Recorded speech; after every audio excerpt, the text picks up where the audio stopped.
2 days later voted it in. I've been a leader on it. They know that, and everybody else knows it. I have been a leader on fertilization, IVF. And the other thing, you should ask, will she allow abortion in the 8th month, 9th month, 7th month? Come on. Okay, would you do that? Why don't you ask her that question? Why don't you answer the question? Would you because veto? Under Roe v. Wade, answer the question, would you veto? you could do abortions in the 7th month, the 8th month, the 9th month, not true. and probably after birth. Just look at the former governor of Virginia. The governor of Virginia said, we put the baby aside, and then we determine what we want to do with the baby. President Trump, thank you. We're going to turn now to immigration and border security. We know it's an issue that's important to Republicans, Democrats, voters across the board in this country. Vice President Harris, you were tasked by President Biden with getting to the root causes of migration from Central America.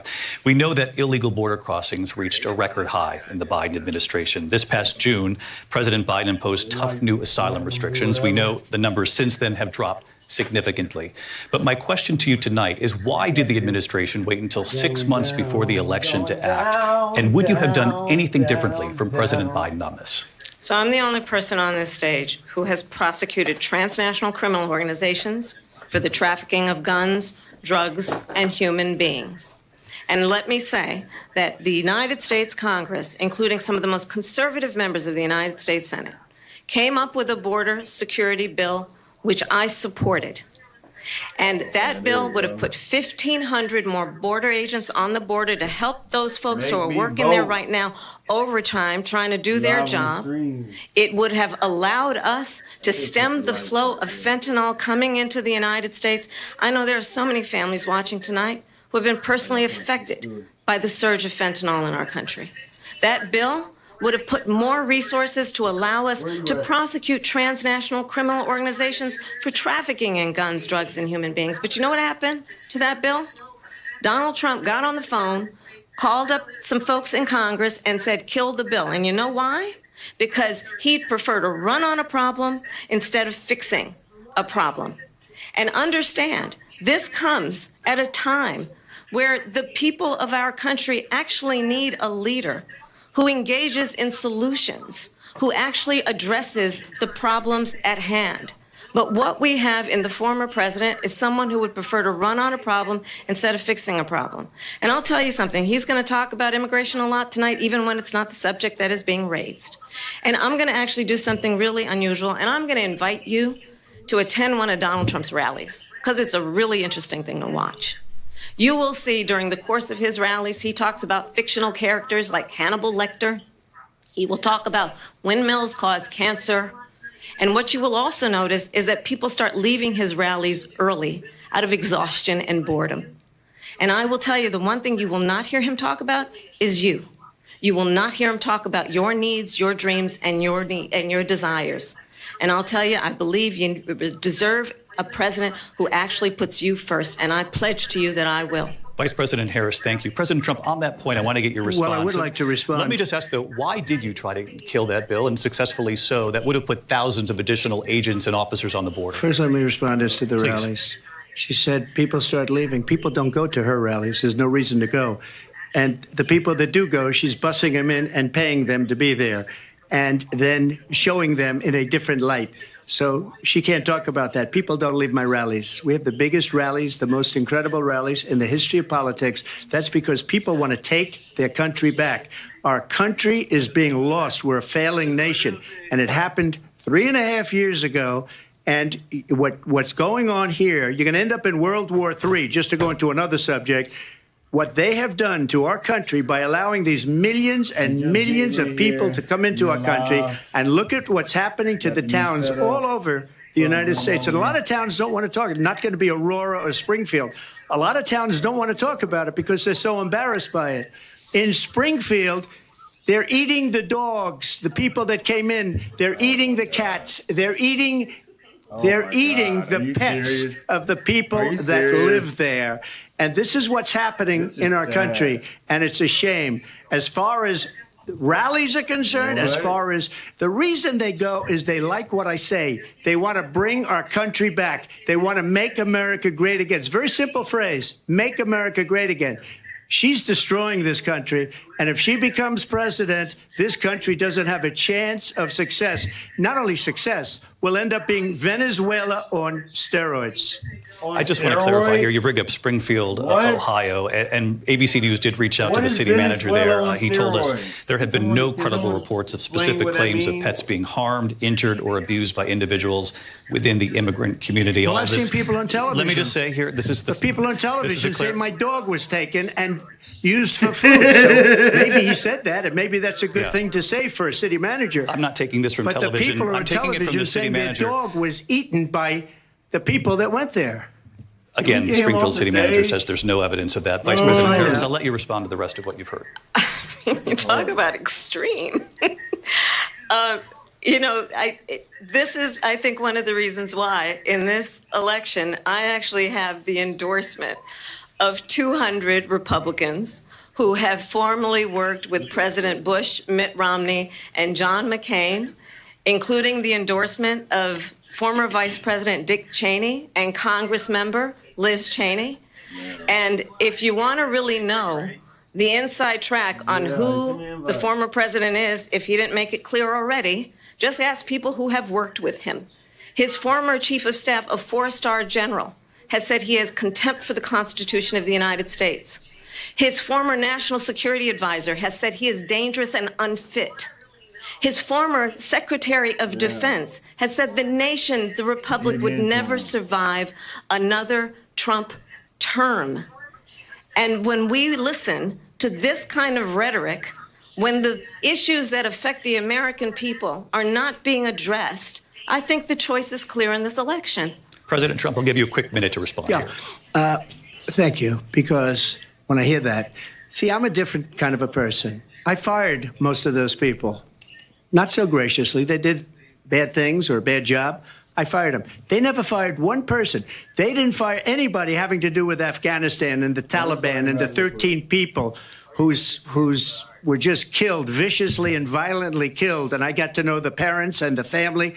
They didn't fire. They should have fired all those generals, all those top people, because that was one of the most incompetently handled situations anybody has ever seen. So when somebody does a bad job, I fire him.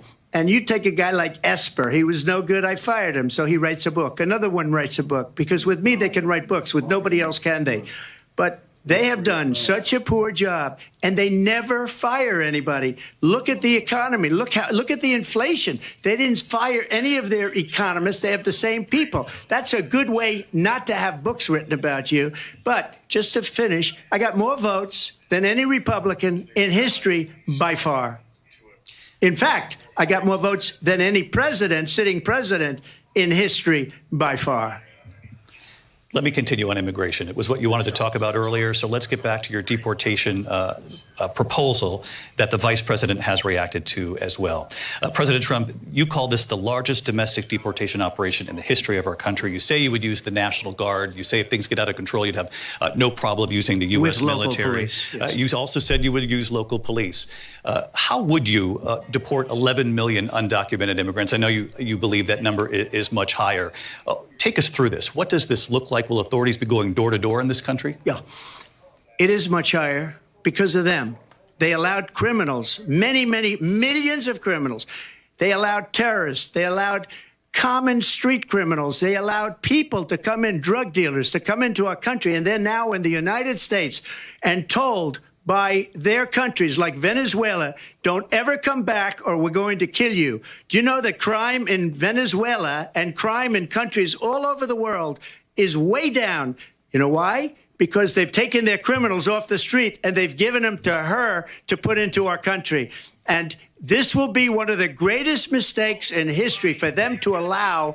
And I think they probably did it because they think they're going to get votes, but it's not worth it because they're destroying the fabric of our country by what they've done. There's never been anything done like this at all. They've destroyed the fabric of our country. Millions of people let in. And all over the world, crime is down. All over the world except here. Crime here is up and through the roof. Despite their fraudulent statements that they made, crime in this country is through the roof. And we have a new form of crime. It's called migrant crime, and it's happening at levels that nobody thought possible. President Trump, as you know, the FBI says overall violent crime is actually coming down in this country. But Vice Excuse me, President the Harris, FBI they were defrauding statements.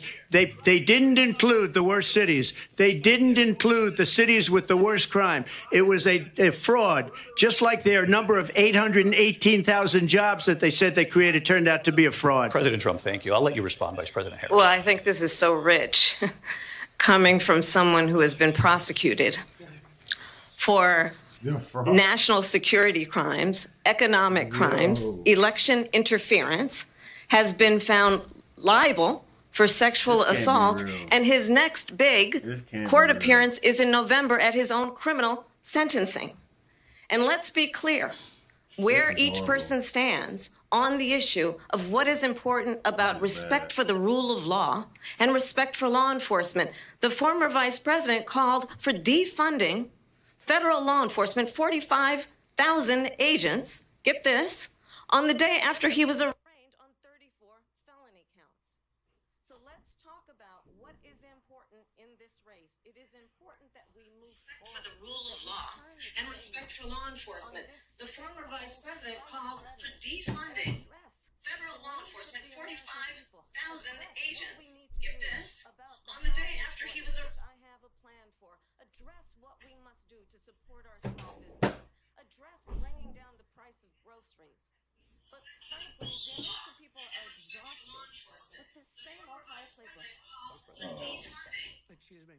Every one of those cases was started by them against their political opponent.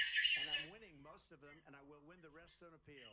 And you saw that with the decision that came down just recently from the Supreme Court. I'm winning most of them. But those are cases, it's called weaponization. Never happened in this country. You better hear me better. They weaponized the Justice Department. Every one of those cases was involved with the DOJ, from Atlanta and Fani Willis to the Attorney General of New York and the DA in New York. Every one of those cases. And then they say, oh, he's a criminal. They're the ones that made them go after me. By the way, Joe Biden was found essentially guilty on the documents case. And what happened in my documents case? They said, oh, that's the toughest of them all. A complete and total victory. 2 months ago, it was thrown out. It's weaponization, and they used it, and it's never happened in this country. They used it to try and win an election. They're fake cases. President Trump, thank you. A really quick response here, Vice President Harris, on this notion of weaponization of the Justice Department. Well, let's talk about extreme and understand the context in which this election in 2024 is taking place. The United States Supreme Court recently ruled that the former president would essentially be immune from any misconduct if he were to enter the White House again. Understand, this is someone who has openly said he would terminate, I'm quoting, terminate the Constitution of the United States, that he would weaponize the Department of Justice against his political enemies. Someone who has openly expressed disdain for members of our military. Understand what it would mean if Donald Trump were back in the White House with no guardrails, because certainly we know now the court won't stop him. We know J.D. Vance is not going to stop him. It's up to the American people. Vice President Harris, thank you. Lindsay? Vice President Harris, in your last run for president. This is the one that weaponized, not me. She weaponized. I probably took a bullet to the head because of the things that they say about me. They talk about democracy. I'm waiting on you to send me the invite. They're the threat to democracy with a fake Russia investigation that went nowhere. We have a lot to get to. Lindsay? Vice President Harris, in your last run for president, you said you wanted to ban fracking. Now you don't. You wanted mandatory government buyback programs for assault weapons. Now your campaign says you don't. You supported decriminalizing border crossings. Now you're taking a harder line. I know you say that your values have not changed. So then why have so many of your policy positions changed? So my values have not changed, and I'm going to discuss every one of the, at least every point that you've made. But in particular, let's talk about fracking because we're here in Pennsylvania. I made that very clear in 2020. I will not ban fracking. I have not banned fracking as Vice President of the United States. And in fact, I was the tie-breaking vote on the Inflation Reduction Act, which opened new leases for fracking. My position is that we have got to invest in diverse sources of energy so we reduce our reliance on foreign oil. We have had the largest increase in domestic oil production in history because of an approach that recognizes that we cannot over-rely on foreign oil. As it relates to my values, let me tell you, I grew up a middle-class kid raised by a hardworking mother who worked and saved and was able to buy our first home when I was a teenager. The values I bring to the importance of home ownership, knowing not everybody got handed $400 million on a silver platter and then filed bankruptcy 6 times, is a value that I bring to my work to say we are going to work with the private sector and home builders to increase 3 million homes, increase by 3 million homes by the end of my Kamala first term. wants me to vote My work for who? that is related to having a friend when I was in high school who was sexually assaulted by her stepfather. And my focus then on protecting women and children from violent crime is based on a value that is deeply grounded in the importance of standing up for those who are most vulnerable. My work that is about protecting Social Security and Medicare is based on long-standing work that I have done, protecting seniors from scams. My values have not changed. And what is important is that there is a president who actually brings values and a perspective that is about lifting people up and not beating people down and name-calling. The true measure of the leader is the leader who actually understands the strength is not in beating people down, it's in lifting people up. I intend to be that president. President Trump, your response? First of all, I wasn't given $400 million. I wish I was. My father was a Brooklyn builder, Brooklyn, Queens, and a great father, and I learned a lot from him. But I was given a fraction of that, a tiny fraction, and I built it into many, many billions of dollars, many, many billions. And when people see it, they are even surprised. So we don't have to talk about that. Fracking, she's been against it for 12 years. Defund the police, she's been against it. I'm right here outside already. She gave all that stuff up very very wrongly, very horribly, and everybody's laughing at it, okay? They're all laughing at it. She gave up at least 12 and probably 14 or 15 different policies. Like, she was big on defund the police. In Minnesota, she went out, wait a minute, I'm talking now, if you don't mind, please. Does that sound familiar? Oh, God. She went out in Minnesota and wanted to let criminals that killed people, that burned down Minneapolis, she went out and raised money to get them out of jail. She did things that nobody would ever think of. Now she wants to do transgender operations on illegal aliens that are in prison. Wait, what? That would do this. She wants to confiscate your guns, and she will never allow fracking in Pennsylvania. If she won the election, fracking in Pennsylvania will end on day one. Just to finish one thing, so important in my opinion. So I got the oil business going like nobody has ever done before. When they took over, they got rid of it, started getting rid of it, and the prices were going up the roof. They immediately let these guys go to where they were. I would have been 5 times, 4 times, 5 times higher, because you're talking about 3.5 years ago. They got it up to where I was because they had no choice, because the prices of energy were quadrupling and doubling. You saw what happened to gasoline. So they said, let's go back to Trump.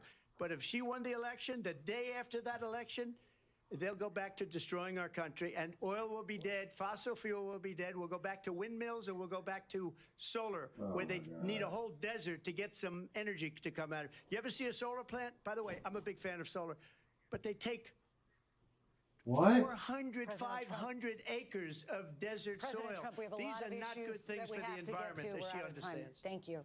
Lindsay, thank you. We have an election in just 56 days. And I want to talk about the peaceful transfer of power, which, of course, we all know is a cornerstone of our democracy, and the role of a president in a moment of crisis. Mr. President, on January 6th, you told your supporters to march to the Capitol. You said you would be right there with them. The country and the world saw what played out at the Capitol that day, the officers coming under attack. Aides in the West Wing say you watched it unfold on television off the Oval Office. You did send out tweets, but it was more than 2 hours before you sent out that video message telling your supporters to go home. Is there anything you regret about what you did on that day? You just said a thing that isn't covered. peacefully and patriotically. I said during my speech, not later on. Peacefully and patriotically. And nobody on the other side was killed. Ashley Babbitt was shot by an out-of-control police officer that should have never, ever shot her. It's a disgrace. But we didn't do this group of people that have been treated so badly. I ask, what about all the people that are pouring into our country and killing people that she allowed to pour in? She was the border czar, remember that. She was the border czar. She doesn't want to be called the border czar because she's embarrassed by the border. In fact, she said at the beginning, oh, I'm surprised you're not talking about the border yet. That's because she knows what a bad job they've done. What about those people? When are they going to be prosecuted? When are these people from countries all over the world, not just South America? They're coming in from all over the world, David, all over the world. And crime rates are down all over the world because of it. But let me just ask you, David, when are those people going to be prosecuted? When are the people that burned down Minneapolis going to be prosecuted? Or in Seattle? Oh my God. They went into Seattle. They took over a big percentage of the city of Seattle. When are those people going to be prosecuted? but let me just ask You might ask her that question. You were the president. You were watching it unfold on television. It's a very simple question as we move forward toward another election. When there are anything those? you regret about what When you are did? those people gonna I had hit? nothing to do with it. They asked me to make a speech. I showed up for a speech. I said, I think it's going to be big. I went to Nancy Pelosi and the mayor of Washington, D.C., and the mayor put it back in writing, as you know. I said, you know, this is going to be a very big rally or whatever you want to call it. And again, it wasn't done by me. It was done by others. I said, I'd like to give you 10,000 National Guard or soldiers. They rejected me. Nancy This is Pelosi sad. rejected me. It was just 2 weeks ago. Her daughter has a tape of her saying she is fully responsible for what happened. They want to get rid of that tape. It would have never happened if Nancy Pelosi and the mayor of Washington did their jobs. I wasn't responsible for security. Nancy Pelosi was responsible. She didn't do her job. The question was about you as president, not about former Speaker Pelosi, but I do want Vice President Harris to respond here. I was at the Capitol on January 6th. I was the vice president-elect. I was also an acting senator. I was there. And on that day, the President of the United States incited a violent mob to attack our nation's capital, to desecrate our nation's capital. On that day, 140 law enforcement officers were injured, and some died. And understand, the former president has been indicted and impeached for exactly that reason. But this is not an isolated situation. Let's remember Charlottesville, where there was a mob of people carrying tiki torches, spewing anti-Semitic hate. And what did the president then at the time say? There were fine people on each side. Let's remember that when it came to the Proud Boys, a militia, the president said, the former president said, stand back and stand by. So for everyone watching who remembers what January 6th was, I say, we don't have to go back. Let's not go back. We're not going back. It's time to turn the page. And if that was a bridge too far for you, well, there is a place in our campaign for you to stand for country, to stand for our democracy, to stand for rule of law, and to end the chaos, and to end the approach that is about attacking the foundations of our democracy because you don't like the outcome. And be clear on that point. Donald Trump, the candidate, has said in this election there will be a bloodbath if this and the outcome of this election is not to his liking. Let's turn the page on this. Let's not go back. Let's chart a course for the future and not go backwards to the past. Let me just follow up here. It was a different term, and it was a term that related to energy because they have destroyed our energy business. That was where bloodbath was. What is he also, talking about? on Charlottesville, that story has been, as you would say, debunked. Laura Ingraham, Sean Hannity, Jesse, all of these people, they covered it. If they go an extra sentence, they will see it was perfect. It was debunked in almost every newspaper, but they still bring it up, just like they bring 2025 up. They bring all of this stuff up. I ask you this. You talk about the Capitol. Why are we allowing these millions of people to come through on the southern border? How come she's not doing anything? And I'll tell you what I would do, and I would be very proud to do it. I would say we would both leave this debate right now. I'd like to see her go down to Washington, Oh, my D.C. God. during this debate, because we're wasting a lot of time. Go down to, because she's been so bad, it's so ridiculous. Go down to Washington, D.C., and let her sign a bill to close up the border, because they have the right to do it. They don't need bills. They have the right to do it. The President of the United States, you'll get him out of bed, you'll wake him up at 4 o'clock in the afternoon, you'll say, come on down to the office, let's sign a bill. If he signs a bill that the border is closed, all he has to do is say it to the Border Patrol, who are phenomenal. If they do that, the border is closed. Mr. Those President, people are killing many people, unlike J6. We talked immigration here tonight. I do want to focus on this next issue to both of you, because it really brings us this into focus, truth in these times that we're living in. Mr. President, for 3.5 years after you lost the 2020 election, This is you horrible. falsely claimed that you won, many times saying you won in a landslide. In the past couple of weeks leading up to this debate, you have said, quote, you lost by a whisker, that you, quote, didn't quite make it, that you came up a little bit short. I said that? Are you now acknowledging that you wow. lost in 2020? No, I don't acknowledge that at all. But I you said did that say that. sarcastically. But You know those- that. It was said, oh, we lost by a whisker. Oh, That was my said God. sarcastically. Look, there's so much proof. All you have to do is look at it. And they should have sent it back to the legislatures for approval. I got almost 75 million votes, the most votes any sitting president has ever gotten. I was told if I got 63, which was what I got in 2016, you can't be beaten. The election, How was it sarcasm? people should You never just be said thinking you about didn't it. say it. Election is fraudulent. We need two things. Y'all We are need being walls. scammed. We need, and we have to have it. We have to have borders, and we have to have good elections. Our elections are bad. And a lot of these illegal immigrants coming in, they're trying to get them to vote. They can't even speak English. They don't even know what country they're in practically. And these people are trying to get them to They vote. don't know what And that's country why they're in, but they allowing them to come into our basically country. killed themselves to get in here. These pieces of video, I didn't detect the sarcasm. What? Lost by a whisker. We didn't quite make it. And we should just point out here as clarification, and you know this, you and your allies, 60 cases in front of many judges, many of them No Republican. judge looked at it. And said They there was said no we didn't have widespread fraud. standing. That's the other thing. They said we didn't have standing, a technicality. Can you imagine a system where a person in an election doesn't have standing? The president of the United States embarrassing. doesn't have standing. That's how we lost. If you look at the facts, I'm and trying I'd love to have to. you'll do a special on it.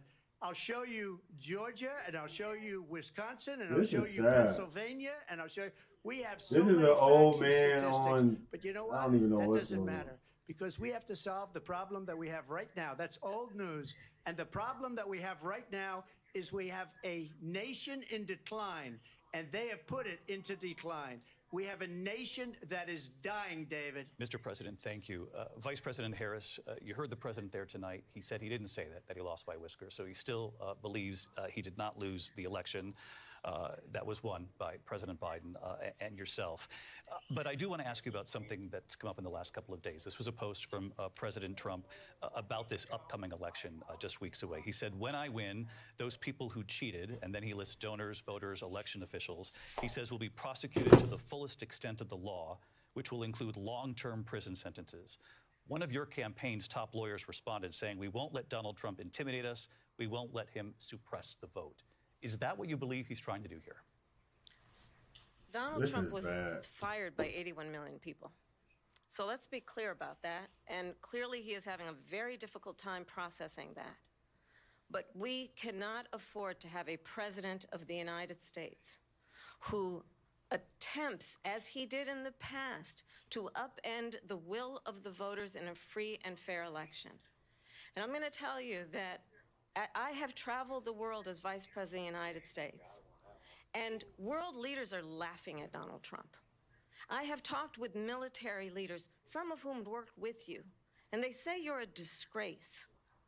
And when you then talk in this way in a presidential debate and deny what over and over again are court cases you have lost because you did in fact lose that election, it leads one to believe that perhaps we do not have in the candidate to my right the temperament or the ability to not be confused about fact. That's deeply troubling, and the American people deserve better. I'll give you 1 minute to respond, Mr. President. Let me just say about world leaders. Viktor Orban, one of the most Oh, my respected God. men. They call him a strong man. He's a tough person, smart. Prime Minister of Hungary. They said, why is the whole world blowing up? 3 years ago, it wasn't. Why is it blowing up? He said, because you need Trump back as president.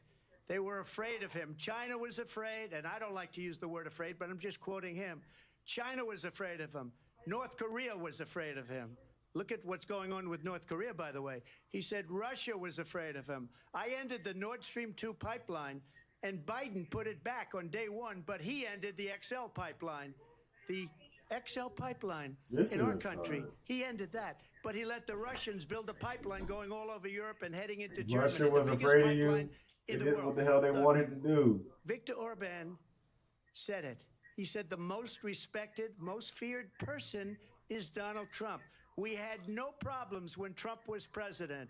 But when this weak, pathetic man that you saw at a debate just a few months ago, that if he weren't in that debate, he'd be running instead of her. She got no votes. He got 14 million votes. What you did, you talk about a threat to democracy. He got 14 million votes, and they threw him out of office. And you know what? I'll give you a little secret. He hates her. He can't stand her. But he got 14 million votes. They threw him out. She got 0 votes. And when she ran, she was the first one to leave because she failed. He can't And now stand her, she's but he running. picked her I as don't vice understand, but president. I'm okay with it Mr. because President, your time is I up. think we're Thank going to you. do very well. We've got a lot more. That's hilarious. Turning now Yes. to the Israel-Hamas war and the hostages who are still being held They Americans. got a lot more to get to. Vice President Harris, in December, you said, quote, Israel has a right to defend itself, but you added, quote, it matters how, saying international humanitarian law must be respected. Israel must do more to protect innocent civilians. You said that 9 months ago. Now an estimated 40,000 Palestinians are dead. Nearly 100 hostages remain. Just last week, Prime Minister Benjamin Netanyahu said there's not a deal in the making. President Biden has not been able to break through the stalemate. How would you do it? Well, let's understand how we got here. On October 7, Hamas, a terrorist organization, slaughtered 1,200 Israelis, many of them young people who were simply attending a concert. Women were horribly raped. And so absolutely, I said then, I say now, Israel has a right to defend itself. We would. And how it does so matters. Because it is also true, far too many innocent Palestinians have been killed. Children, mothers. What we know is that this war must end. It must end immediately, and the way it will end is we need a ceasefire deal, and we need the hostages Israel stuff? out. And so we will continue to work around the Because clock. we pay on millions that. of dollars to them. Work around the clock, also understanding that we must chart a course for a two-state solution. And in that Because it's a topic that comes up with about it. It's just a political talking point. And in equal measure for the Palestinians. But the one thing I will assure you always, I will I don't always even want to give hear Israel Trump the ability answer to a defend question. itself, in particular as it relates to There's no point in hearing him talk. and any threat that Iran and its proxies pose to Israel. But we must have a two-state solution where we Damn, can this is a big-ass rebuild helicopter. Gaza, Shoot the where helicopter down. Palestinians have security, God damn. self-determination, and the dignity they so rightly deserve. He's behind the crate. President Trump, how would you Oh. negotiate with Netanyahu? I got it. And also I got it. Hamas in No. order to get the hostages out and Damn, at prevent least the I went killing out of like, more innocent G. civilians in Gaza. If I were president, it would have never started. If I were president, Russia would have never, ever, I know Putin very well, he would have never, and there was no threat of it either, by the way, for 4 years, have gone into Ukraine and killed millions of people when you add it up, far worse than people understand what's going on over there. But when she mentions about Israel, all of a sudden, she hates Israel. She wouldn't even meet with Netanyahu when he went to Congress to make a very important speech. She refused to be there because she was at a sorority party of hers. She wanted to go to the sorority party. She hates Israel. If she's president, I believe that Israel will not exist within 2 years from now. And I've been pretty good at predictions, and I hope I'm wrong about that one. She hates Israel. What? At the same time, and by the way, she hates the Arab population. What? Because the whole place is going to get blown up. Arabs, Jewish people, Oh my Israel, God. Israel will be gone. Israel will be gone. Happened. It will never Iran was exist. broke under Donald Trump. Now Iran has $300 billion because they took off all the sanctions that I had. Iran had no money for Hamas or Hezbollah or any of the 28 different spheres of terror. And they are spheres of terror, horrible terror. They had no money. It was a big story, and you know it. You covered it very well, actually. They had no money for terror. They were broke. Oh, now my they're God. a rich nation. And now what they're doing is they're spreading that money around. Look at what's happening with the Houthis. And Yemen. Look at what's going on in the Middle East. This would have never happened. I will get that settled and fast, and I'll get the war with Ukraine and Russia ended. If I'm president-elect, I'll get it done before even becoming president. Vice President Harris, he says you hate Israel. He said he's going to That's get it done absolutely before not true. becoming I have president. My What? entire career and life supported Israel and the Israeli people. He knows that.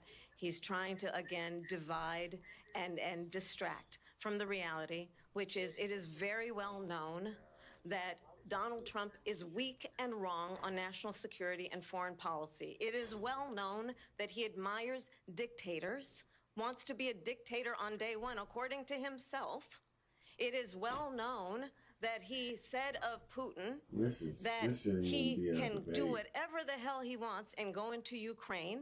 It is well known that he said when Russia went into Ukraine, it was brilliant. It is well known he exchanged love letters with Kim Jong-un.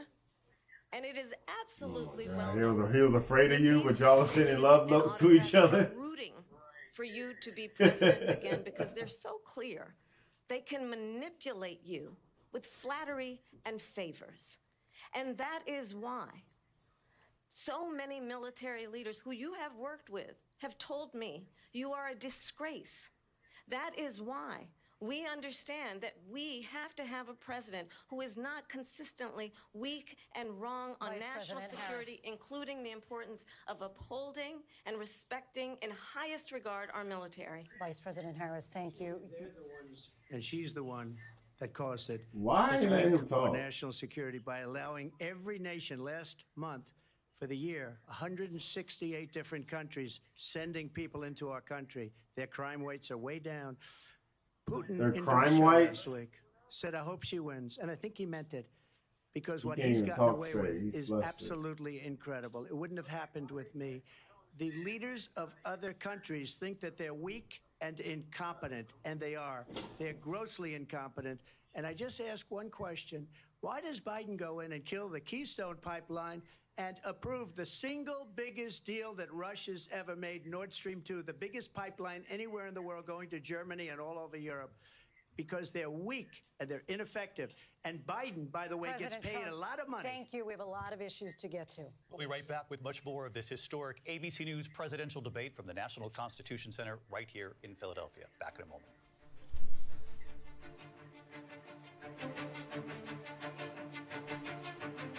The ABC News presidential debate will continue after this. Oh my gosh. Yeah, this is embarrassing. I feel like this shouldn't even be on TV. She went to meet her mom at a bowling church league, but she never Yeah, mentioned I think he needs to be in a damn this was not nursing home. just ran away. New information. Yeah, George. Yeah, by detectives. somewhere. It is a heart-wrenching day for the Put family. him underneath of that Melissa bitch. I Whitman. don't care. That motherfucker. I'm tired of hearing him talking, bro.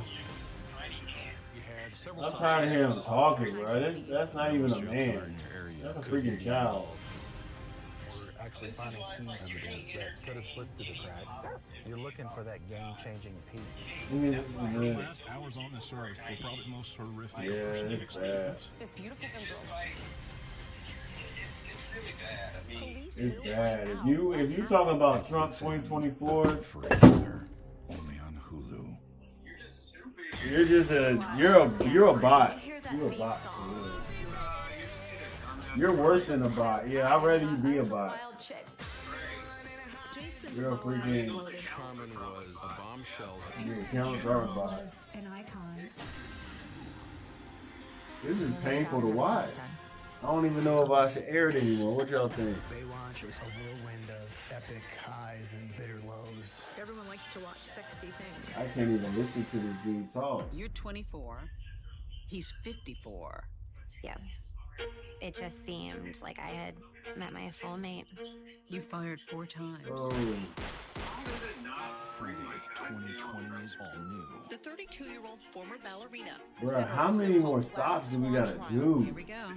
You haven't spoken out before. Why did you decide to talk now? The Oh, stunning yeah, you can get that one. 2020 premieres Friday at 9, 8 central on Oh, it's ABC. 2 of them? Where you at? You haven't even delivered. Good morning, America. I ain't standing nowhere. I'm on the impressor. Good morning, America. Good morning, America. Are you ready? Covering the biggest events in the country right now. There's a lot going on here. You don't just see it, you feel it. I'm in. I'm in. I'm in too. Maybe they're laughing at you. And did it on purpose. Ginger?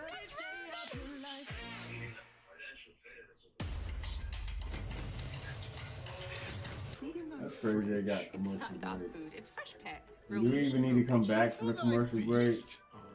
Oh, There's always a betrayal in the finale. Sure. Vistaprint prints business cards, but we also print these and those. And engrave that. We print your brand on everything so customers can notice you, remember you, and fall in love with you. If you need it, we print it with 25% off for new customers at Vistaprint.com. oh, hey. So what? That's just not good. Maybe that's what I could do. Keep it real, people, and keep it juicy. It's like if I give people the video, Restaurant bread, stale policies, no cheddar. Yeah. Cheddar Bay 2024 is here to clean up the crumbs. Come in now for a chance to win 4 years of free Red Lobster, because one bite can unite all parties, at least for dinner. Everyone knows Morris Jenkins does heating and air, but do you know we do plumbing? We get there faster than anyone.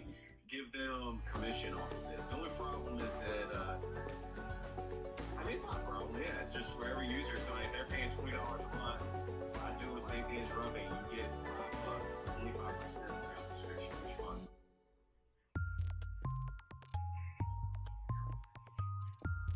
Oh, if you said get people to subscribe.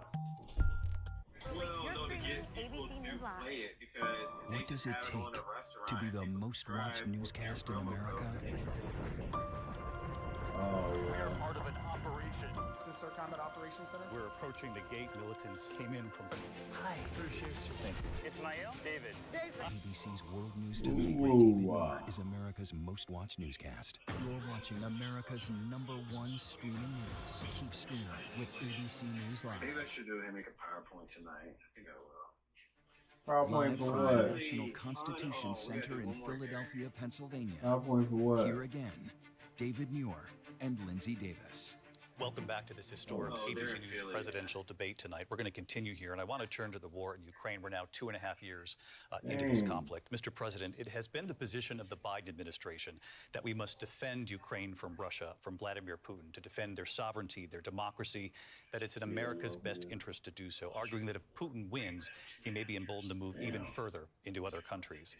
You have said you would solve this war in 24 hours. You said so just before the break tonight. How exactly would you do that? And I want to ask you a very simple question tonight. Do you want Ukraine what is going to win on? this war? I want the war to Why stop. would you put the I wanna motherfucker way save over here? lives that are being uselessly, people being killed This by nigga the was late millions. to the It's party. the millions. It's so much And you gotta worse die anyway. than the numbers that you're getting. You Which shouldn't are even fake show numbers. up.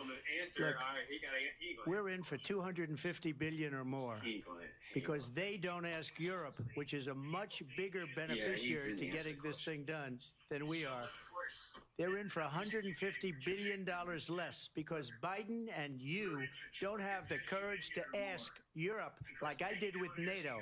They paid billions and billions, hundreds of billions of dollars when I said, either you pay up or we're not going to protect you anymore. So that's maybe one of the reasons they don't like me as much as they like weak people. But you take a look at what's happening. We're in for 250 to 275 billion. They're into 100 to 150. They should be forced to equalize. With that being said, I want to get the war settled. I know Zelensky very well, and I know Putin very well. I have a good relationship, and they respect your president, okay? They respect me. They don't respect Biden. How would you respect him? Why? For what reason? He hasn't even made a phone call in 2 years to Putin, hasn't spoken to anybody. They don't even try and get it. That is a war that's dying to be settled. I will get it settled before I even become president. If I win, when I'm president-elect, and what I'll do is I'll speak to one, I'll speak to the other, I'll get them together. That war would have never happened. And in fact, when I saw Putin after I left, unfortunately left because our country has gone to hell. But after I left, when I saw him building up soldiers, he did it after I left. I said, oh, he must be negotiating. It must be a good, strong point of negotiation. Well, it wasn't, because Biden had no idea how to talk to him. He had no idea how to stop it. And now you have millions of people dead, and it's only getting worse, and it could lead to World War III. Don't kid yourself, David. We're playing with World War III, and we have a president that we don't even know if he's... Where is our president? We don't even know if he's a president. And just to clarify they here... They threw him out of a campaign like a dog. We don't even know. Is he our president? But we have a president, Mr. President, that doesn't know he's alive. Your time is up.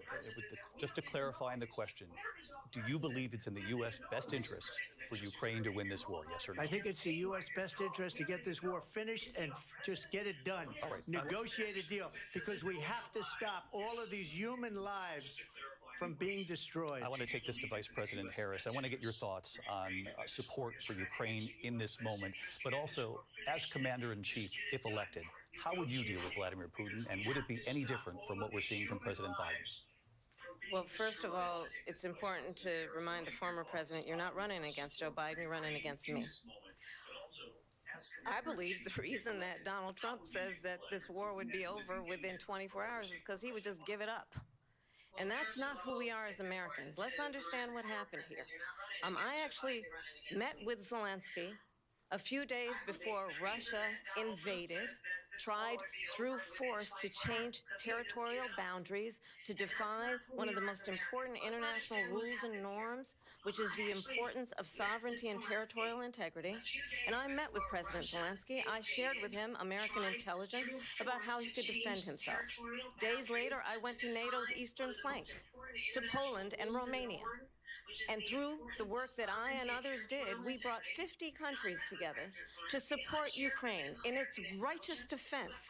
And because of our support, because of the air defense, the ammunition, the artillery, the javelins, the Abrams tanks that we have provided, Ukraine stands as an independent and free country. If Donald Trump were president, Putin would be sitting in Kyiv right now.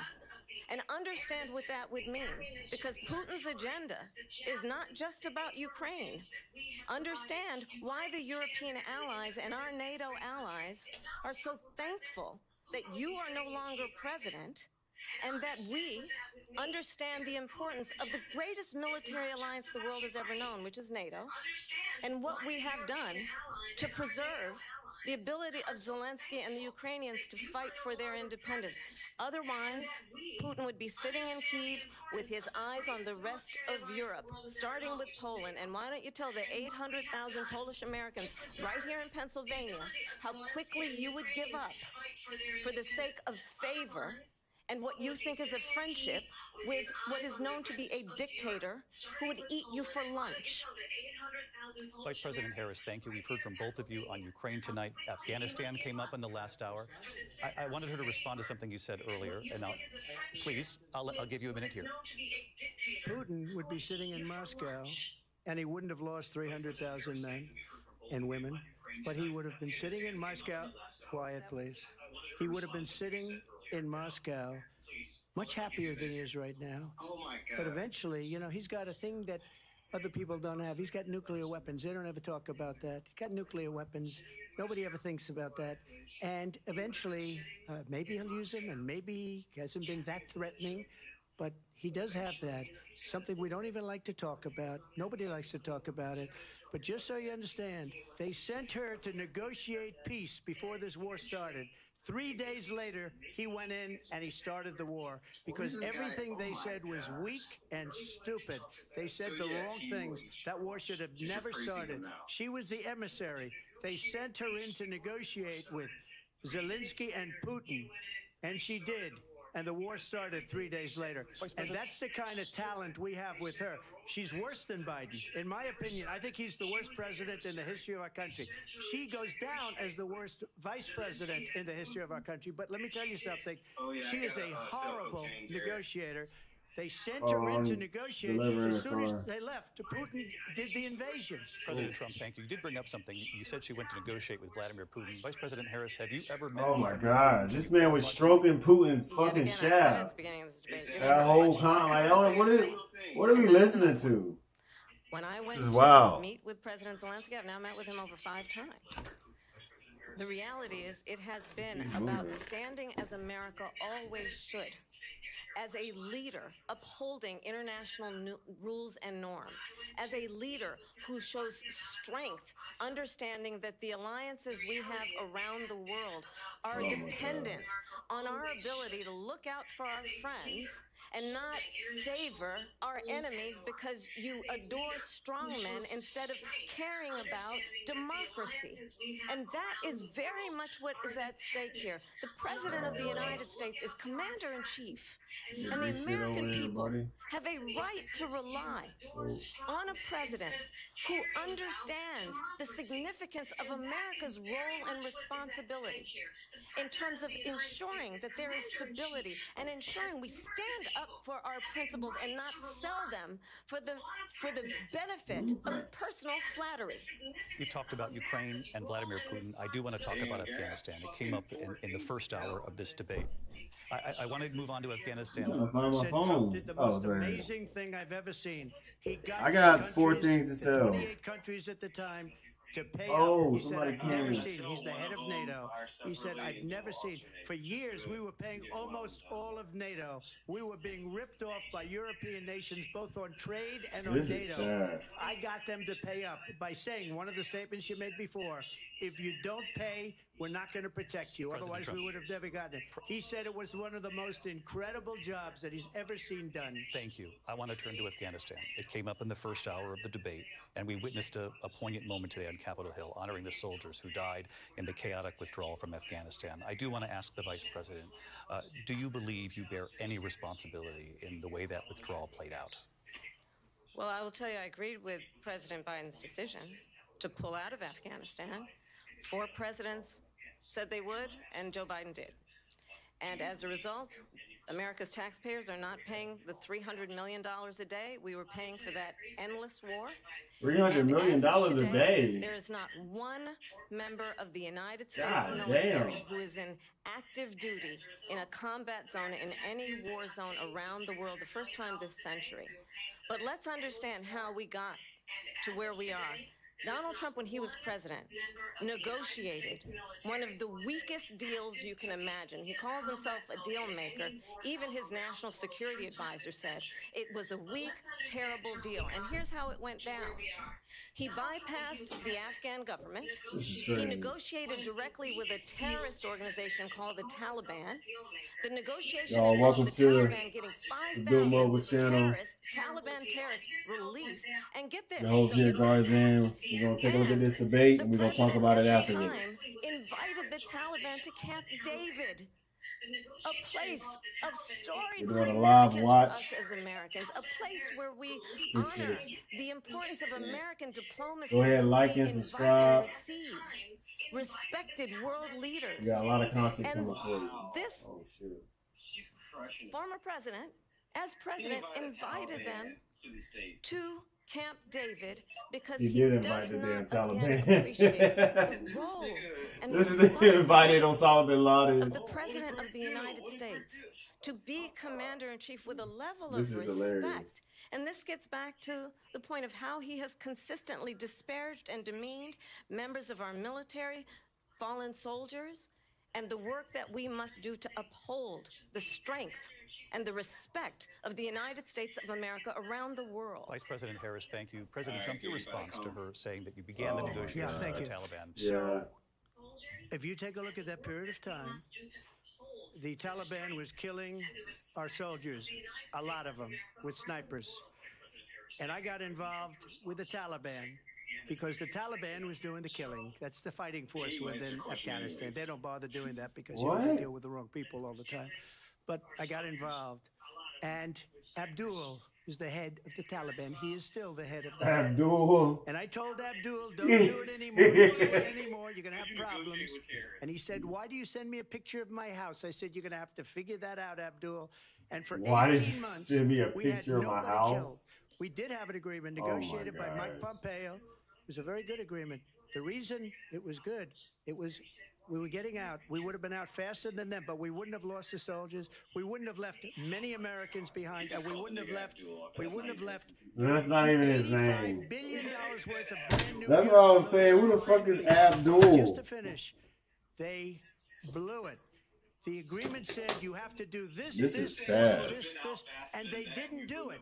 They didn't do it. The agreement was terminated by us because they didn't do what they were supposed to do. I want to move on. And these people, He said, I want to move on. Why are we listening to this dude, man? The most embarrassing moment in the history of our country. And by the way, that's why Russia attacked Ukraine, because they saw how incompetent she and her boss are. President Trump, thank you. I want to move on now to race and politics in this country. Mr. President, you recently said of Vice President Harris, quote, I didn't know she was black until a number of years ago when she happened to turn black, and now she wants to be known as black. I want to ask a bigger picture question here tonight. Why do you believe it's appropriate to weigh in on the racial identity of your opponent? I don't, and I don't care. I don't care what she is. I don't care. You make a big deal out of something. I couldn't care less. Whatever she wants to be is okay with me. But those were your words, so I'm asking. I don't know. I mean, all I can say is I read where she was not black, that she put out, and I'll say that. And then I read that she was black, and that's okay. Either one was okay with me. That's up to her. That's up to her. Vice President Harris, your thoughts on this? I think it's, I mean, honestly, I think it's a tragedy that we have someone who wants to be president who has consistently, over the course of his career, attempted to use race to divide the American people. You know, I do believe that the vast majority of us know that we have so much more in common than what separates us, and we don't want Yo, we're gonna have a lot to talk about. To divide us, this is hilarious. This is good content. Hope you capturing all of it. How Donald Trump started. He was a land. He owned land. He owned buildings, and he was investigated because he refused to rent property to black families. Let's remember, this is the same individual who took out a full-page ad in the New York Times, of course, calling for the execution of 5 young black and Latino boys who were innocent, the Central Park 5. Took out a full-page ad calling for their execution. This is the same individual who spread birther lies about the first black president of the United States. And I think the American people want better than that, want better than this, want someone who understands, as I do, I travel our country. We see in each other a friend. We see in each other a neighbor. We don't want a leader who is constantly trying to have Americans point their fingers at each other. I meet with people all the time who tell me, can we please just have discourse about how we're going to invest in the aspirations and the ambitions and the dreams of the American people, knowing that regardless of people's color or the language their grandmother speaks, we all have the same dreams and aspirations and want a president who invests in those, not in hate and division. Vice President Harris, thank you. Lindsay? President Trump, this is now your 3rd time. This is the most divisive presidency in the history of our country. There's never been anything like it. They're destroying our country, and they come up with things like what she just said. Going back many, many years, when a lot of people, including Mayor Bloomberg, agreed with me on the Central Park 5. They admitted, they said, they pled guilty. And I said, well, if they pled guilty, they badly hurt a person, killed a person ultimately. Oh my and if they pled God. guilty, then they pled, we're not guilty. But this is a person Oh my God. that has to stretch back years, 40, 50 years ago, because there's nothing now. I built one of the greatest economies in the history of the world, and I'm going to build it again. It's going to be bigger, better, and stronger. But they're destroying our economy. They have no idea what a good economy is. Their oil policies, every single policy. And remember this. She is Biden. You know, she's trying to get away from Biden. I don't know the gentleman. She's she is Biden. She's morphing. Horrible economy because inflation has made it so bad that she can't get away with that. Time's up, Lindsay. Briefly. Clearly, I am not Joe Biden, and I am certainly not Donald Trump. And what I do offer is a new generation of leadership for our country. One who believes in what is possible, one who brings a sense of optimism about what we can do instead of always disparaging the American people. I believe in what we can do to strengthen our small businesses, which is why I have a plan. Let's talk about our plans and let's compare the plans. I have a plan to give startup businesses $50,000 tax deduction. $50,000 tax deduction? Their Okay. ambitions, their innovation, their ideas, Let's talk about it. their hard work. Let's I talk have about a it. plan, $6,000 for young families for the first year of your child's He didn't say nothing about to help policy. you in that most critical stage of He your was child's too, development. I the have a most plan content we got out of that is him was about stroking dang allowing Putin's people to dick. be able to pursue what has been fleeting in terms You of the send me an American invite? dream by offering a help with down payment of $25,000 down payment assistance for first-time home buyers. That's the kind of conversation, I believe, David, that people really want tonight, as opposed to Let's a see. conversation that is constantly Is he going to belittling answer the next question? name calling. Let's turn the page. Vice President Harris. I feel like this is all a intervention for Donald Trump. Let's turn to policy, please. This is like Shutter Island. To confiscate everybody's gun. President She Trump, has a I know it's not. Oh, it's a crack joke. in Calm Pennsylvania down. or anywhere else. Okay. That's what her plan is until just recently. I just think President Trump, the President former Trump, president has no, said I'm something sorry. twice that I need to No, respond to. I'm sorry. We're going to move on, Vice President Harris. President Trump, this is now your third time running for president. You have long vowed to repeal and replace the Affordable Care Act, also known as Obamacare. You have failed to Oh, why do accomplish they keep that. calling it You now say you're gonna Obamacare? keep It's called the Obamacare ACA, Affordable unless Care we can Act. do something much better. And they keep Last trying month, to you coin said, it, and quote, they're "We're working on it." they're And still. tonight, 9 years after you first started running, do you have a plan, and can you tell us what it is? Obamacare was lousy health care, always was. It's not very good today. And what I said, that if we come up with something, and we are working on things, we're going to do it and we're going to replace it. But remember this, I inherited Obamacare because Democrats wouldn't change it. They wouldn't vote for it. They were unanimous. They wouldn't vote to change it. Oh, hell no, We had a man. much better plan than Obamacare. Oh, it's only 3. But the Democrats came up, they wouldn't vote for it. I had a choice. You gotta to help make me when I sell was mine, president. did you? Do I save it and make it as good as it can be, never going to be great, or do I let it rot? And I felt I had an obligation, even though politically it would have been good to just let it rot and let it go away. I decided, and I told What? my people, the top people, and they're very good people. I have a lot of good people in that administration. What? We read about the bad ones. We had some real bad ones too, and so do they. They have really bad ones. He does. Differences He's they don't just get making rid of. shit But let me up. just explain. I had a choice to make. Do I save it and make it as good as it can be, or do I let it rot? And I saved it. I did the right thing. But it's still didn't never do going to be anything. great, and it's too expensive for You people. made no adjustments What to we the. will do is we're looking at different plans. This is If retarded. we can come up with a plan that's going to cost As someone in the people, health our field, this is population, just. less This is money just. and be better health care than Obamacare, then I would This is sad. absolutely do it. But until then, I'd run it. The only as thing you good can as do it is be expand on what Obama Just to did answer, you already. still do not have a plan. I have concepts of a plan. I'm not president right now. but you just said you'll do it before you're president, you fucking retard. Change it if we come up with something that's better and less expensive. This man is just unhinged. Options we have. He needs his app. You know the Hinge app? His app is unhinged. Vice President Harris, in 2017, you supported Bernie Sanders' proposal to do away with private insurance and create a government-run healthcare system. 2 years later, you proposed a plan that included a private insurance option. What is your you plan driving today? slow as hell in your garbage truck, nigga. Your garbage truck slow, nigga. Over the last 4 years as vice president, Fuck out the private way, healthcare nigga. options, Your but slow-ass what we need to garbage do is truck. maintain and grow the Affordable Care Act. But I'll get to that, Lindsay. I just need to respond to a previous Your point. slow-ass garbage truck, former nigga. president I'm has gonna made. pass you. I've made very clear my position on fracking, and then this business about taking everyone's guns away. Tim Walz and I are both gun owners. We're not taking anybody's guns away. So stop with the continuous lying about this stuff.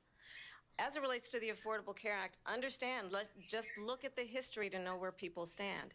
When Donald Trump was president, 60 times he tried to get rid of the Affordable Care Act. 60 times. I was a senator at the time when I will never forget the early morning hours when it was up for a vote in the United States Senate. And the late, great John McCain, who you have disparaged as being you don't like him, you said at the time. Yeah, he roasted the hell out of John McCain. He was an American hero. The late, great John McCain, I will never forget that night, walked onto the Senate floor and said, no, you don't. No, you don't. No, you don't get rid of the Affordable Care Act. You have no plan. And what the Affordable Care Act has done is eliminate the ability of insurance companies to deny people with pre-existing conditions. I don't have to tell the people watching tonight, you remember what that was like? Remember when an insurance company could deny if a child had asthma, if someone was a breast cancer survivor, if a grandparent had diabetes? And thankfully, as I've been vice president and we over the last 4 years have strengthened the Affordable Care Act, we have allowed for the first time Medicare to negotiate drug prices on behalf of you, the American people. Donald Trump said he was going to allow Medicare to negotiate drug prices. He never did. We did. And now we have capped the cost of insulin at $35 a month. Since I've been vice president, we have capped the cost of prescription medication for seniors at $2,000 a year. And when I am president, we will do that for all people, understanding that the value I bring to this is that access to health care should be a right and not just a privilege of those who can afford it. And the plan has to be to strengthen the Affordable Care Act, not get rid of it. Vice President Harris, in terms of where Donald Trump stands on that. I want to move to an issue that's important for a lot of... made a mistake. At number one. Oh my God! Stop letting him talk. Nobody cares. It wasn't only him. It were all of the Democrats that kept it going. And you know what? Right. And he didn't say nothing. We can do much better than Obamacare. Much less money. But she won't improve. You just said you saved it, but now it was horrible. That's another thing she doesn't want to get. People are paying privately for insurance that have worked hard and made money, and they want to have private. She wants everybody to be on government insurance where you wait 6 months for an operation that you need to be. Do you know how much you have to make to even qualify for those plans? You got to make under like $40,000 a year. Trump, with regard to the environment, you say that we have to have clean air and clean water. Vice President Harris, you call climate change what are they even talking about? Threat. The question to you both: everybody has to have the same insurance. No, you can't even qualify for it. We'll start with you. 1 minute for you each. Well, the former president had said the climate change is dumb. a hoax. There's people that are just dumb. What we know is that it is very real. You ask anyone who lives in a state who has experienced these extreme weather occurrences, who now is either being denied home insurance or it's being jacked up. You ask anybody who has been the victim of what that means in terms of losing their home, having nowhere to go. We know that we can actually deal with this issue. The young people of America care deeply about this issue. And I am proud that as vice president over the last 4 years, we have invested $1 trillion in a clean energy economy, while we have also increased domestic gas production to historic levels. We have created over 800,000 new manufacturing jobs while I have been vice president. We have invested in clean energy to the point that we are opening up factories around the world. Donald Trump said he was going to create manufacturing jobs. He lost manufacturing jobs. And I'm also proud to have the endorsement of the United Auto Workers and Sean Fain, who also know that part of building a clean energy economy includes investing in American-made products, American automobiles. It includes growing what we can do around American manufacturing and opening up auto plants, not closing them like happened under Donald Trump. Vice President Harris, thank you. That didn't happen under Donald Trump. Let me just tell you, they lost 10,000 manufacturing jobs this last month. It's going, they're all leaving. They're building big auto plants in Mexico, in many cases owned by China. They're building these massive plants, and they think they're going to sell their cars into the United States because of these people. What they have given to China is unbelievable. But we're not going to let that. We'll put tariffs on those cars so they can't come into our country, because they will kill United Auto Workers and any auto worker, whether it's in Detroit or South Carolina or any other place. That's crazy. What they've done to business and manufacturing. That's diabolical right there. Horrible. We have nothing because they refuse. You know, Biden doesn't go after people because supposedly China paid him millions of dollars. He's afraid to do it. Between him and his son, they get all this money from Ukraine. They get all this money from all. How did they get money from Ukraine? Then you wonder, why is he so loyal to this one, that one, Ukraine, China? How is they getting money from Ukraine when they need money from us to fight war? What are you talking about? Why did she pay him $3.5 million? This is a crooked administration, and they're selling our country down the tubes. President Trump, thank you. Thank you. We'll be right back with closing statements from both of our candidates. An historic night, this ABC News presidential debate from Philadelphia. This is crazy.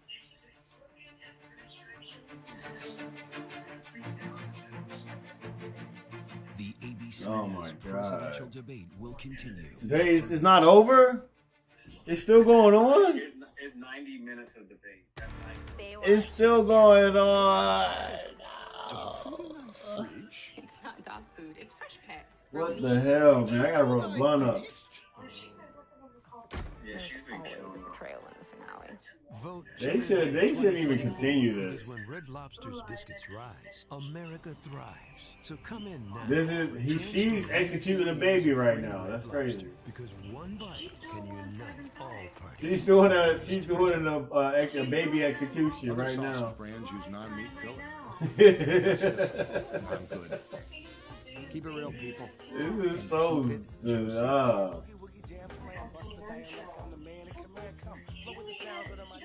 Sure. Tommy Pickles would be a better president than Donald Trump.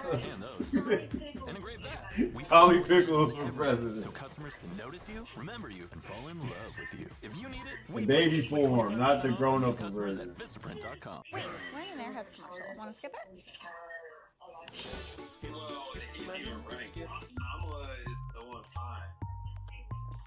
Yeah. Are they running a poll right now? Where's the poll in there at? The simple fact that Let's see if we can get that up here. There's actually 46% of America still want to vote. 46%. And she's only at 48, and that's just a recent. I know. End of all this. I know. That's like. Don't worry about the polls. I don't know why you waste your time with polls.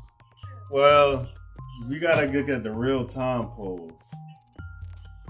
I just, at this point,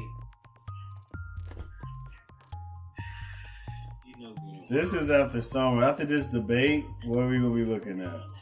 Women that are voting for him that are you? that's what's wrong. News Central on ABC.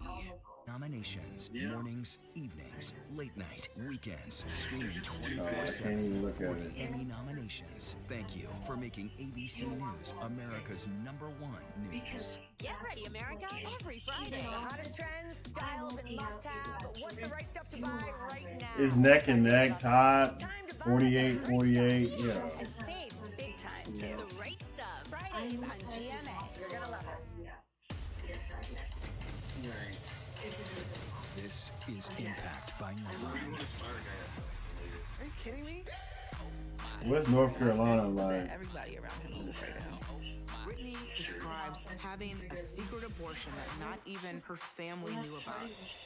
What's going on with Faith? What is the relationship like between Harry and William today? When do people start to say, you look great, are you on Ozempic? I told the kids, I said, I'm not even gonna let you eat breakfast until you get your chores done. She talks about tough love and harsh punishment. No, it's abuse. I think Scott Peterson murdered his wife and his child. Prove me wrong. Do you feel the church accepted abuse? What? Yep, that's me. Ready? Does your I church got protect to, don't sexual I? predators?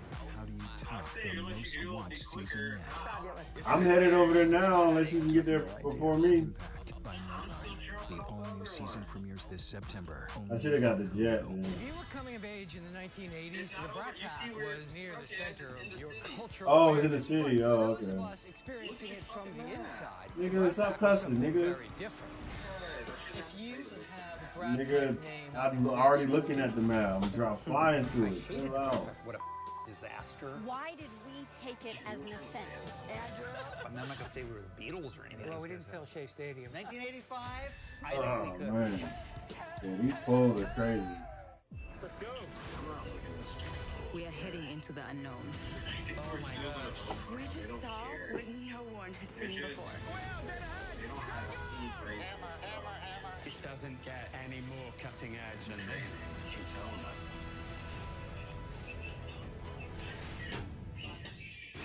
Reporting from the floor of the Republican National Convention, I'm Rachel Scott. Wherever the story is, we'll take you there. You're streaming ABC News Live. Live from the National Constitution Center in Philadelphia, Pennsylvania. Here again, David Muir and Lindsay Davis. Welcome back tonight. The time has come for closing statements, and Vice President Harris, we begin with you. So I think you've heard tonight two very different visions for our country. One that is focused on the future, and the other that is focused on the past, and an attempt to take us backward. But we're not going back. And I do believe that the American people know we all have so much more in common than what separates us, and we can chart a new way forward. And a vision of that includes having a plan, understanding the aspirations, the dreams, the hopes, the ambition of the American people, which is why I intend to create an opportunity economy, investing in small businesses, in new families, in what we can do around protecting seniors, what we can do that is about giving hardworking folks a break and bringing down the cost of living. I believe in what we can do together that is about sustaining America's standing in the world and ensuring that we have the respect that we so rightly deserve, including respecting our military and ensuring we have the most lethal fighting force in the world. I will be a president that will protect our fundamental rights and freedoms, including the right of a woman to make decisions about her own body and not have her government tell her what to do. I'll tell you, I started my career as a prosecutor. I was a DA, I was an attorney general, a United States senator, and now vice president. I've only had one client, the people. And I'll tell you, as a prosecutor, I never asked a victim or a witness, are you a Republican or a Democrat? The only thing I ever asked them, are you okay? And that's the kind of president we need right now. Someone who cares about you and is not putting themselves first. I intend to be a president for all Americans and focus on what we can do over the next 10 and 20 years to build back up our country by investing right now in you, the American people. Vice President Harris, thank you. President Trump? So she just started by saying she's going to do this, she's going to do that, she's going to do all these wonderful things. Why hasn't she done it? She's been there for 3.5 years. They've had 3.5 years to fix the border. They've had 3.5 years to create jobs and all the things we talked about. Why hasn't she done it? She should leave right now, go down to that beautiful White House, go to the Capitol, get everyone together and do the things you want to do, but you haven't done it, and you won't do it because you believe in things that the American people don't believe in. You believe in things like We're not going to frack. We're not going to take fossil fuel. We're not going to do things that are going to make this country strong, whether you like it or not. Germany tried that, and within 1 year, they were back to building normal energy plants. We're not ready for it. We can't sacrifice our country for the sake of bad vision. But I just ask one simple question. Why didn't she do it? We're a failing nation. We're a nation that's in serious decline. We're being laughed at all over the world. All over the world, they're laughed. I know the leaders very well. They're coming to see me. They call me. We're laughed at all over the world. They don't understand what happened to us as a nation. We're not a leader. We don't have any idea what's going on. We have wars going on in the Middle East. We have wars going on with Russia and Ukraine. We're going to end up in a third world war, and it'll be a war like no other because of nuclear weapons, the power of weaponry. I rebuilt our entire military. She gave a lot of it away to the Taliban. She gave it to Afghanistan. What these people have done to our country, and maybe toughest of all, is allowing millions of people to come into our country. Many of them are criminals, and they're destroying our country. The worst president, the worst vice president in the history of our country. President Trump, thank you. And that is our ABC News presidential debate from here in Philadelphia at the National Constitution Center. I'm Lindsay Davis. And I'm David Muir. Thank you for watching here in the U.S. and all over the world, and from all of us here at ABC News. Good night. That was disgusting. And we are here live on ABC with our post-debate comments. I'm Martha Raddatz. It was a lively debate from the economy to abortion to Afghanistan. They had it all, and it was historic. John Carl, fire. This was painstaking. Wow, that was quite a debate. And No, I'm it John wasn't. Carl here That with, was of course, horrible. Mary Bruce and Rachel Scott. Our reporters across the That was news painful to division go through. have been updating our My cocaine's ready, my looking at weed's some of the ready. I'm doing allegations cocaine. made back and forth, doing fact checks. You can find all of that on abcnews.com. But I would like to replay the moment at the very start of this debate because it was quite a moment. The handshake. And if you look, Thank you. I mean, quite a moment. First of all, because we hadn't seen a handshake. We hadn't seen a handshake in a long time. And Yes, I mean, not only did she initiate it, she walked over to him and sought him out, put hands out, and also made the first words. and probably had a plan if he hadn't put his hand out. Interesting. So more at the bottom line, what did you think? I think clearly what Kamala Harris wanted to do was be the candidate of hope, the candidate of the future. Donald Trump seemed angry within 4 minutes. I think we saw him going from very serious at the beginning, never really seemed to look at her, to just, really yelling at some points, trying to make his points. I don't think we heard a lot of policy and plans on either side of that, despite those questions over and over again. But what you had was that optic. You had Kamala Harris looking over, baiting him again and again and again. The microphones were muted when they weren't speaking, but many times she didn't need a microphone. You watched Donald Trump get mad, scowl through things. And, John, we were all talking leading up to this about how this would go, what Donald Trump you would see. I think he had a plan for talking about what he saw as a next term, but then he was talking about rumors about people eating their neighbors' pets. So Eating their neighbors' pets. I mean, look, Kamala Harris didn't really explain some of the big questions that were out there about why she changed her policy views on so many. What did Franco look up? Effective in bringing the debate to her. I agree with you. I think that he looked not just angry, but also rattled. And in contrast, Harris, who again, much of the world doesn't know, Harris looked like she belonged on the stage, looked like she is somebody that could serve as president. And that is certainly Damn. He had to break down and say what it was everybody was thinking. That she did look presidential, and that she was able, they feel, to hold Donald Trump accountable for his actions. And of course, that was their goal going into this, that she would be able to put Donald Trump's record under a microscope. And they feel that the strongest example of that was that exchange on abortion, where she was able really to blame Donald Trump directly to his face. I mean, she said, what you are putting women through is unconscionable. Yes, she goaded him. She flat out trolled him many times, got him off Did she message, say but she also troll? talked directly to Shut women. up. I hate when they try to use modern words. She trolled him. She did not troll him.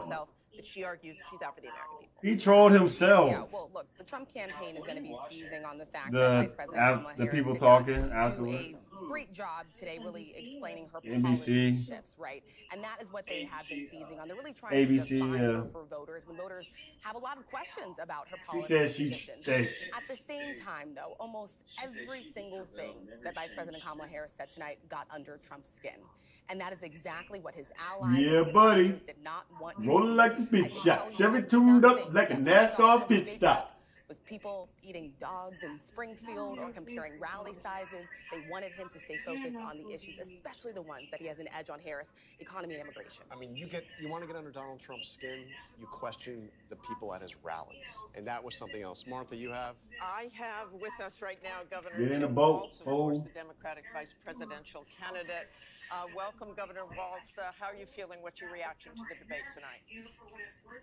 Martha, I'm feeling great because what I knew, and I think so many knew, and now many Americans know, is you saw a president for all America in Kamala Harris. You saw the confidence, you saw the vision, you saw the poise, and you saw the compassion for people, understanding she spoke about an economy that moves us forward, moves all of us forward, lets everybody be a part of it. And she continued to lay that out, whether it's reproductive freedom or how we start small businesses or making home ownership easier. And on the other side, you saw a nearly 80-year-old Donald Trump, angry, unhinged, and as you've been discussing, talking about things that are deeply concerning because they make no impact on the American public. He shouldn't be anywhere near the White House. And I have to tell you, if it weren't so dangerous, it reminds you of an old man yelling at the clouds. That was his thing. Wow. Contrast that with the place Harris laying out the matters. So I think the country can see what happened tonight. We'll keep pushing forward. That's the way that the country wants to see our politics be. She laid it out clearly. Donald Trump brought nothing tonight. Anger, resentment. Governor Walz, I do want to ask you, she did not answer questions on abortion restriction. She never really answered that question. Can you clear that up, where the Harris-Walz ticket stands on that? We're getting ready to start the stream here.